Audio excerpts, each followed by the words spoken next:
جب امام جو ہے وہ خطبہ ختم کر رہا ہو تو لوگ مسجد میں آ رہے ہوتے ہیں اور پھر بہت جلدی نکلنے کی ہوتی ہے.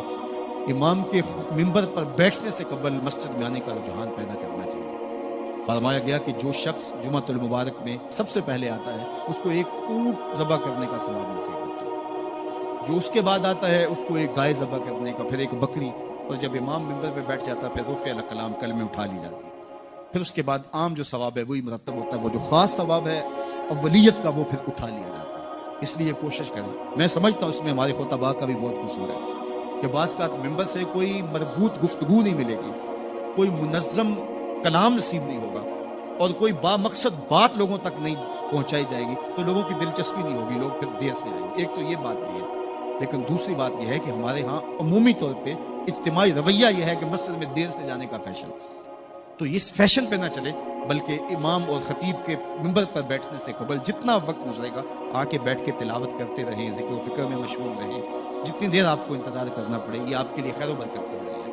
اور پھر آئیں اور پوری گفتگو سنیں، اور اس گفتگو کا یقیناً نتیجہ آپ کی زندگی میں مرتب ہوگا. اور اگر آپ سمجھتے ہیں کہ میں بہت زیادہ مصروف ہوں اور کوئی آپ کو کام ہے تو شریعت نے آپ کو اجازت دی ہے کہ آپ لیٹ بھی آ سکتے ہیں.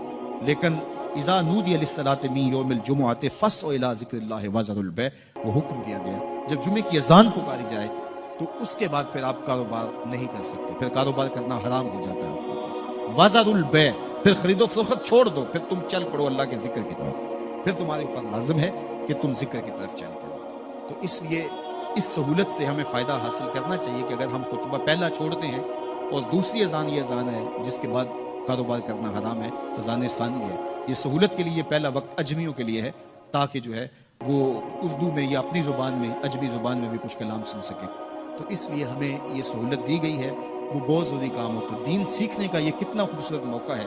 ہر جمعے آپ کو کسی نہ کسی موضوع پہ ایک خطیب لیکچر دیتا ہے، بات سناتا ہے، اور ایک موضوع پر مختلف احادیث پرانی آیات کو پڑھ کے مطالعہ کر کے نتیجہ نکال کے آدھے گھنٹے میں پونے گھنٹے میں آپ تک ایک پورا میسج ڈلیور کرتا ہے. تو اس لیے اس کو بھرپور حاصل کرنے کے لیے اور اپنی نسلوں کو دین سے جوڑنے کے لیے یہ اسلام آج بھی بہت سارے مشقتیں اور بہت ساری سازشوں کے باوجود یہ قائم ہے، اس لیے کہ اس نے خوبصورت ہمیں نظم دیا ہے. محلے کی سطح پہ 5 گانا نماز ہے، علاقے کی سطح پہ جمعہ ہے، سالانہ شہر کی سطح پر 2 عید کے اجتماع ہیں، اور عالمی سطح پہ حج کا اجتماع ہے.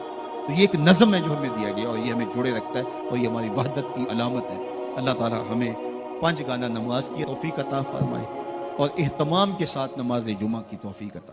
ایک حدیث میں آتا ہے جس نے 3 جمعے بغیر کسی عذر کے ترک کر دیے اس کے دل پر نفاق کی مہر لگا دی جاتی ہے. اللہ ہمیں محفوظ فرمائے. وآخر رہنا.